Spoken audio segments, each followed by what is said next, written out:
болсақ, келесі видеоға назар аударайық. Енді мынаны тұрмағаныма мәнерлеп оқып береді.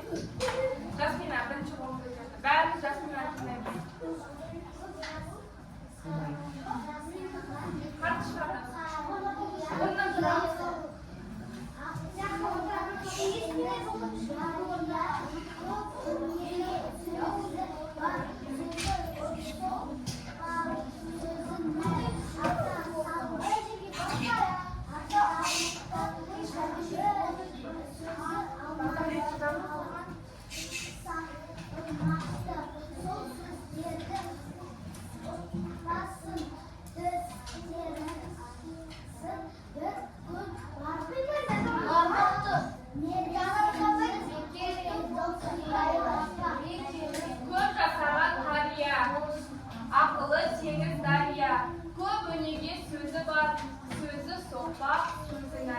Ата салты ардақты, әрбір сөзі салмақты. Сол сөздерді ұқпасаң, істерсің бір күн бармақты. Мерекелі құтты болсын ата-апа дейді. Оқисың ба әмір?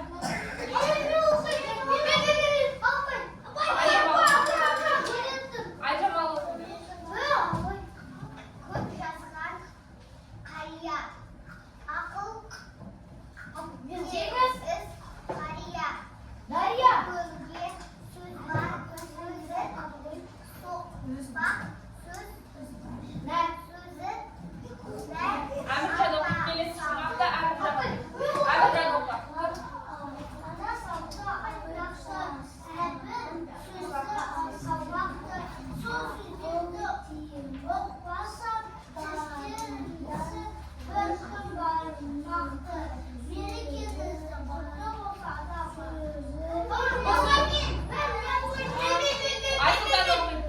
Айсұлтан Жасаған қария, апалар тезісін дария. Көп өнеге сөзі бар, сөзі соқпақ, сөзі нәр. келесі шумақ Райл оқиды. Ата салты ардақты, әрбір сөзі салмақты. Сөздерді ұқпасаң,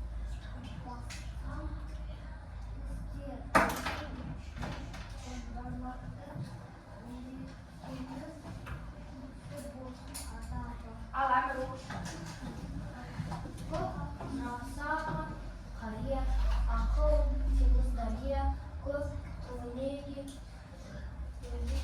сөзі бар, сөзі соқпақ, сөзі бар. Ұлағат оқиды. Ұлағат оқиды. Әлі көп оқиды. Көп жасаған қария, ақылы теңіз дария. Көп өнеге сөзі бар, сөзі соқпақ, сөзі нәр. Келесі шумақты Ерас оқиды. Астындағы екінші шумақты. Ата салты ардақты, әрбір сөзі салмақты. Сол сөздерді ұқпасаң, істерсің бір күн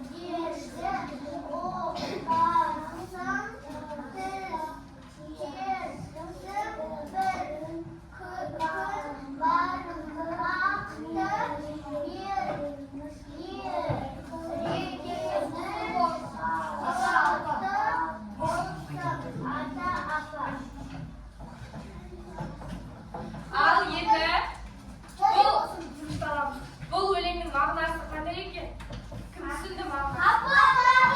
Айта ғой. Ата-апаның. Несі ата-апаның? Берекесі. Ата-апаны не істеу керек екен? Олар амандасу керек. Олардың айтқанын не істеу керек?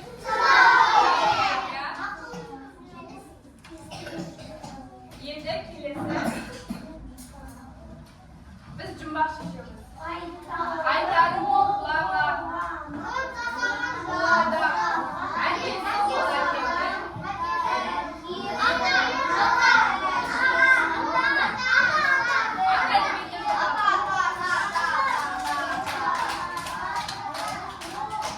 Дұрыс, иә? Енді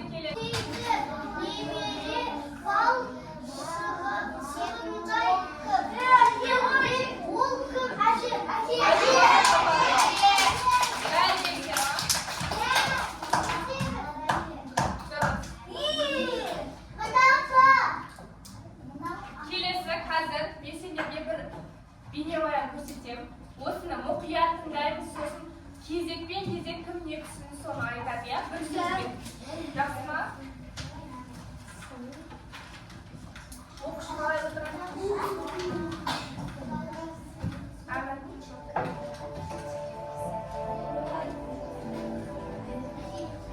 Ve ilk adede.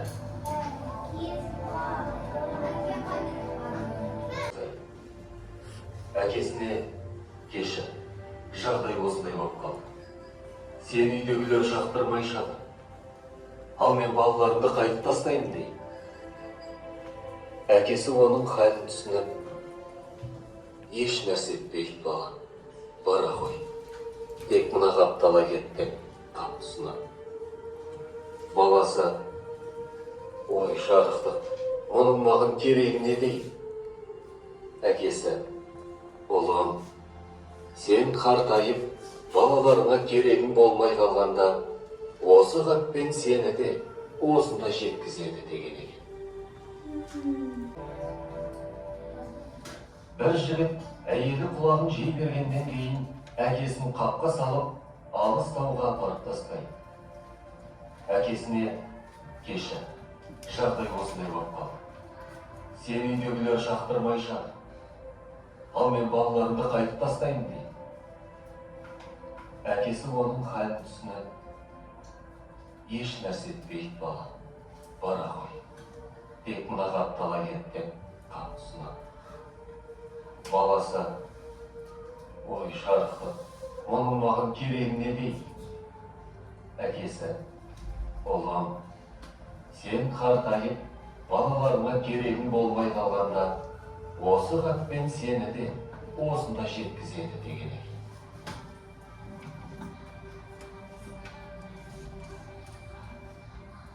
Айтамын.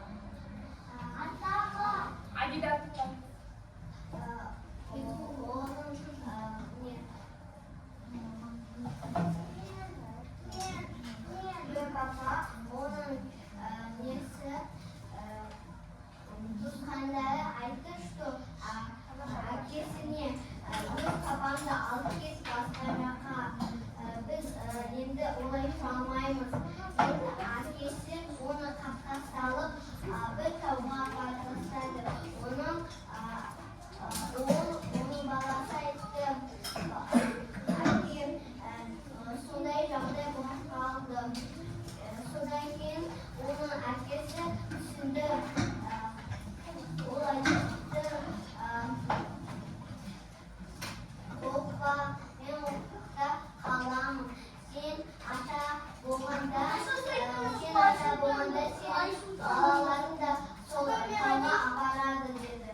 Al sosa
Не қылсаң.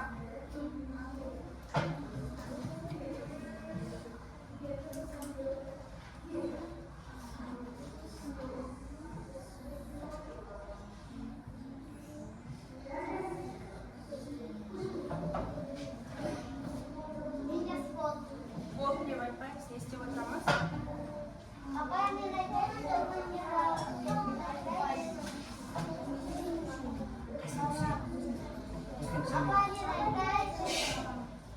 Ал басқаның жас болғанша аяғын ұстай тұрады.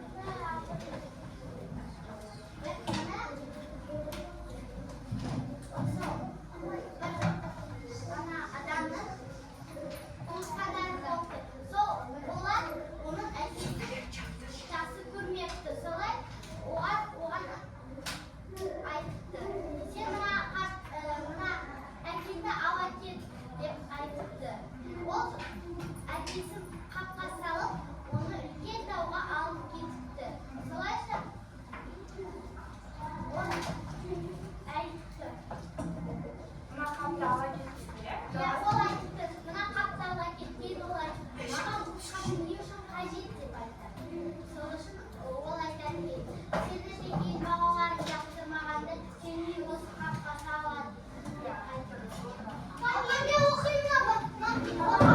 Қазір оқымағандар оқытамыз, Айнұр оқиды. Тынышталамыз балалар, бір-бірімізді тыңдап үйренеміз, иә? Айнұр оқиды.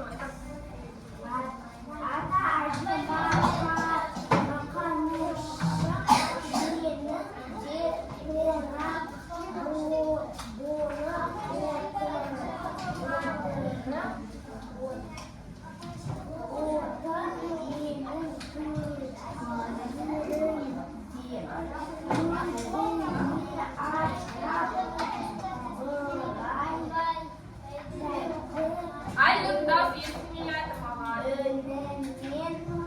Мен жоқ берейін, иә Айнұр? Ата әжем мақтанышым меніңде, қонақ болып отыр менің төрімде. Өзіңе арна бұлай тәтті үніммен, ән салатын кезім келді менің де. Ақиқатты айқындап жариялар, бара жатыр азайып қариялар. Дауыл соқса бөлкекті толқымайтын, бара жатыр саңғылық қариялар. Осыны көшіріп жазамыз да, келесі жолы жаттап келеміз. Иә. Келесі жолы осыны сұрайсыз, жаттап келеміз, иә? Бір жол тастап.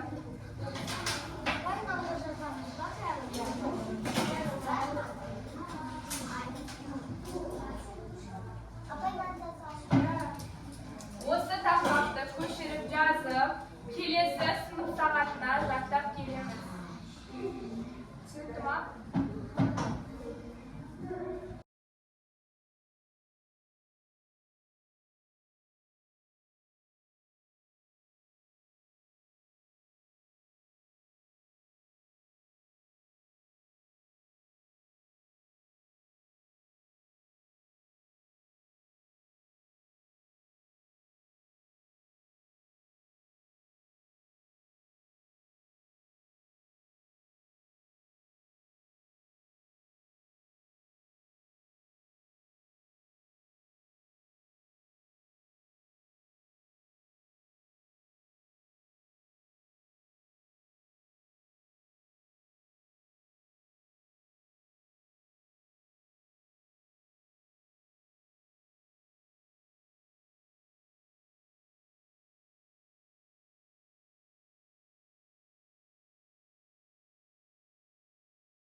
Sodan ki nasıl aslında canım?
Үндемей бол.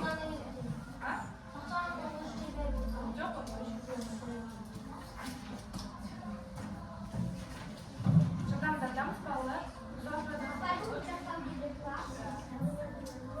Кім қазір жаттап айтады, сол келесі сабаққа.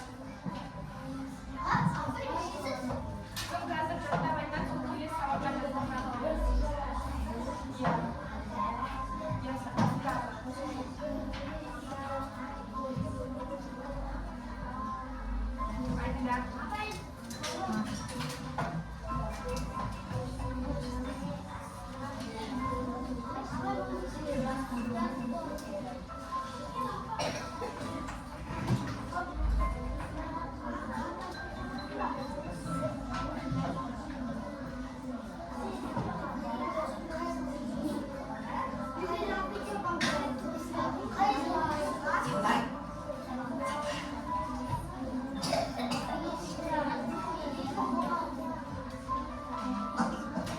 Кім жазып болмады, сол қасындағы көшірсін керек па?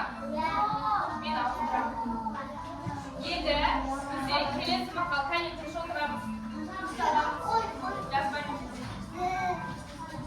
Келесі мақал бізде Айсұлтан алып жағара.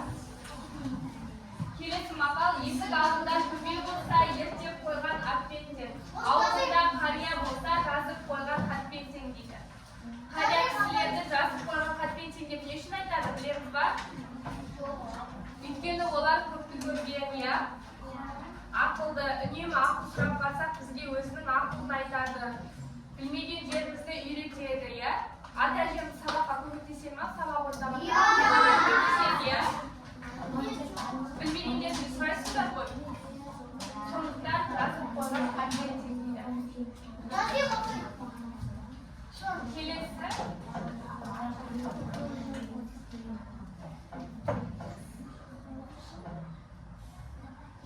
Хаты бар үйдің қазынасы бар, иә?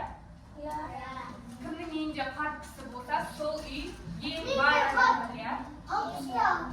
Алпыста.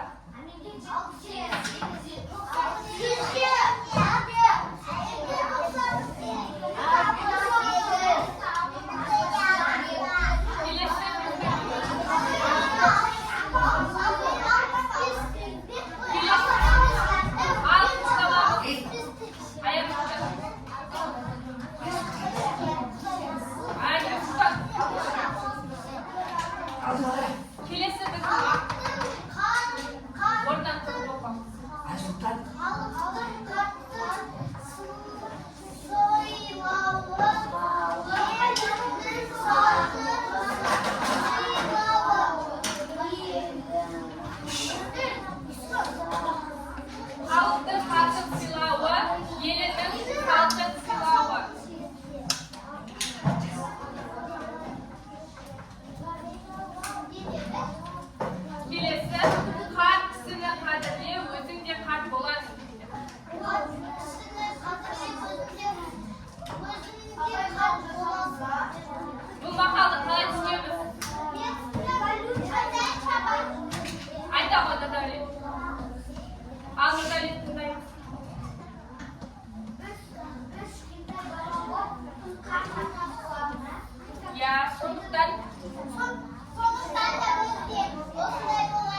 Yes.